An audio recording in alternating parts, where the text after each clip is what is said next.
Are you ready for a Monster Hunter clone game from EA? Oh, it's from EA! Well, okay. Saying it's from EA is a bit of an oversimplification, but we'll get back to that.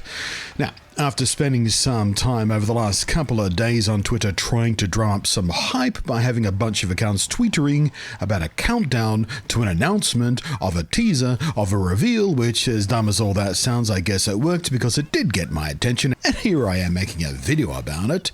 Koei Temco have revealed something called Wild Hearts, and according to their press release, they're calling it a new AAA hunting game and the first AAA hunting experience for a new generation. Wild Hearts features ancient technology that gives players a fighting chance against giant nature-infused beasts. And all of the chatter around the countdown to the announcement of a teaser of a reveal seems to have revolved around comparing it directly to Monster Hunter, which was weird, since not even a screenshot existed at that point, just a couple of bits of art of the monsters, and that didn't even give you a sense of scale about them.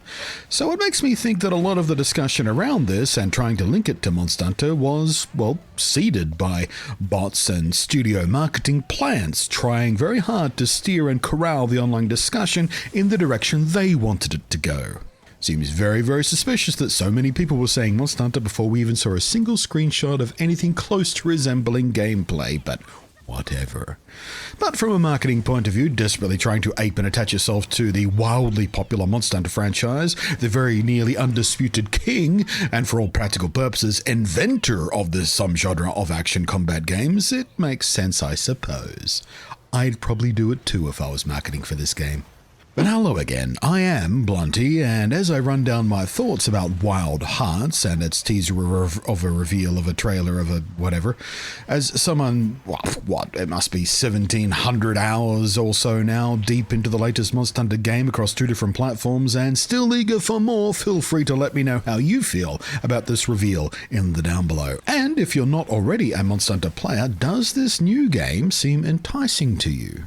On your way to the comments section, you might see some thumbs. I'd be appreciative if you clicked one of those and maybe even hit the sub and the bell button as well. What could possibly go wrong? So, Wild Hearts, as described by the game's press release, is a new kind of hunting game.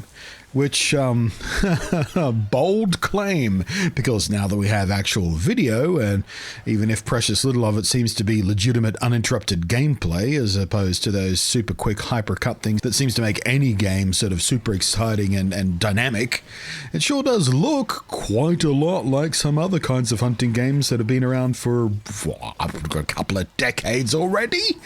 Not sure what makes it a new kind yet, but sure, you go, marketing team. Give that a whirl. Let's see how that pans out for you. My natural cynicism aside, my Monster Hunter back on, it does look legitimately enticing. Upon first blush, this is a game I want to play. Set, as a lot of games recently seem to be, in feudal Japan, about which I have no complaints as I find that aesthetic particularly beautiful and romantic, it looks beautifully rendered, having the advantage that the most recent Monster Hunter game does not have, of not being developed for the aging and underpowered hardware of the Nintendo Switch. And while I genuinely like the art design of Monster Hunter Rise, and its presentation on Switch never really got in the way of how bewilderingly fun and addictive it is to play, there's no arguing against the fact that when it came to the PC port of Rise, well, it held it back, didn't it? In any case, Wild Hearts looks very, very nice, being developed only for current-gen platforms, of which I think at this point we can probably stop counting Nintendo Switch as current-gen, right? Are we all agreed on that? I'm not entirely convinced by the monster designs yet. In this game called Kimono, that's kimono with an E, K-E-M, not an I, K-I-M, so it's not the lovely national dress of Japan. Weird choice of words, so easily phonetically confused with kimono, but whatever. The designs are basically standard familiar animals, except big, and with vines and shrubbery glued on to their faces and whatnot.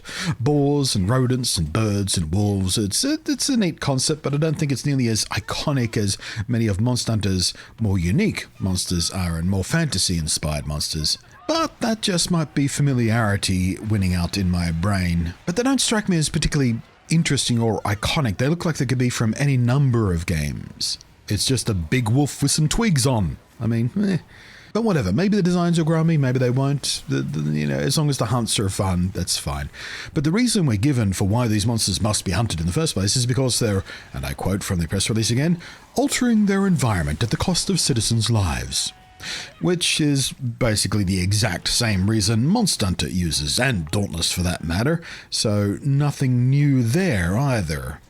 The relatively unique gameplay twist that Wild Hearts puts on its hunting seems to be something called karakuri, which is a Japanese word that I actually know. It is a type of traditional puppet, automata, mechanical dolls meant to trick the viewer into thinking they're magical and moving of their own accord, achieved through clever mechanisms and designs. In Wild Hearts, they use this word to describe a different type of near-magical mechanism, apparently crafted from a lost, ancient technology that is capable of summoning materials from thin air or a different dimension or something, I suppose, because it builds gigantic towers out of a little wristwatch-sized thing.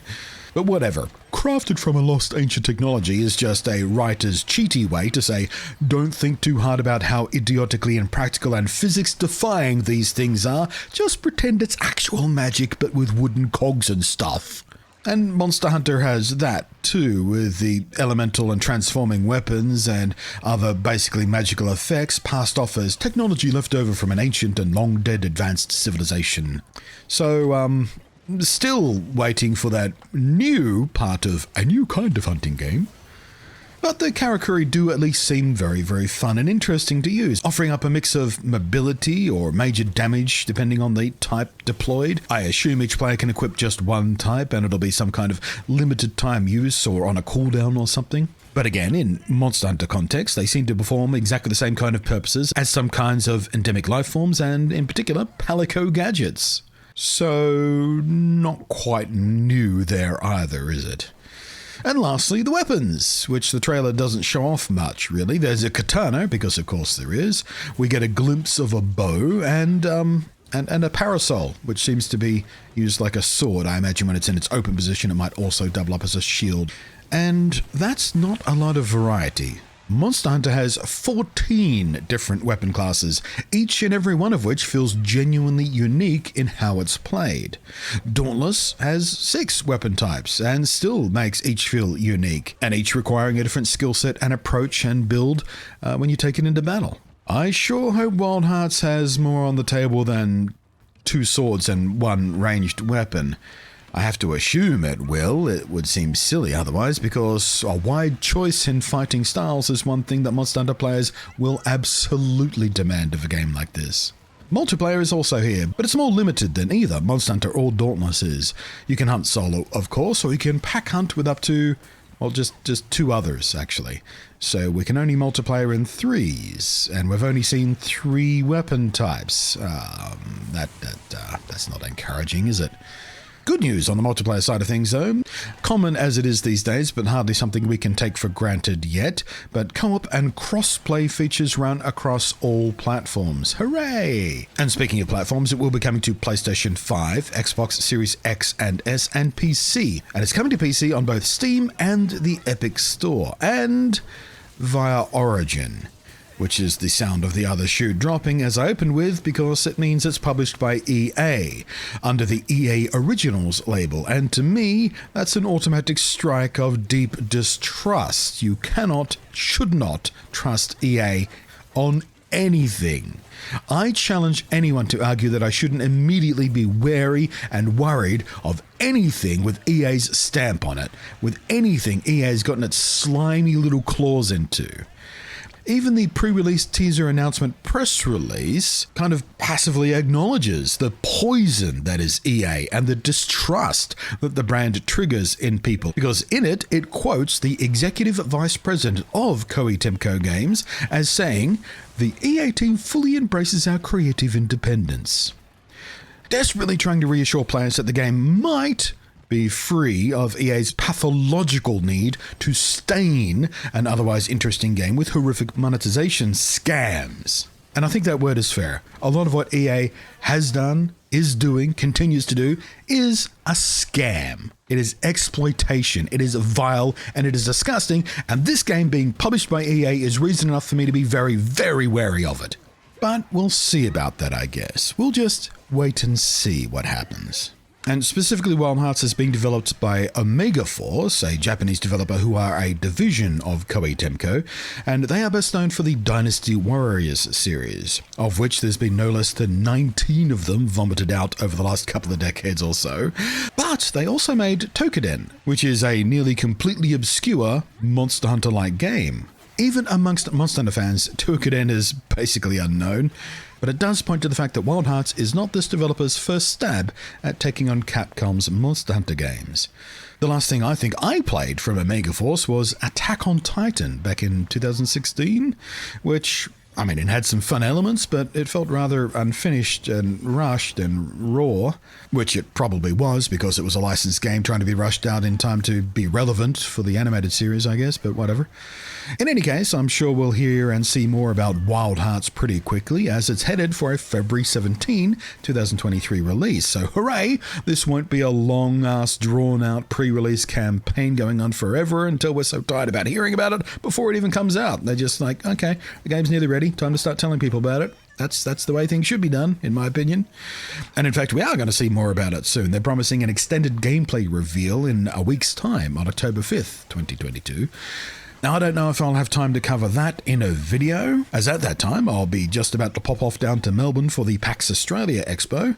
See you there if you're going. Until then, thanks for watching. Thanks for letting me know what you think. Thank you, as always, to the patrons scrolling up above there. I am Blunty, and I'll catch you next time.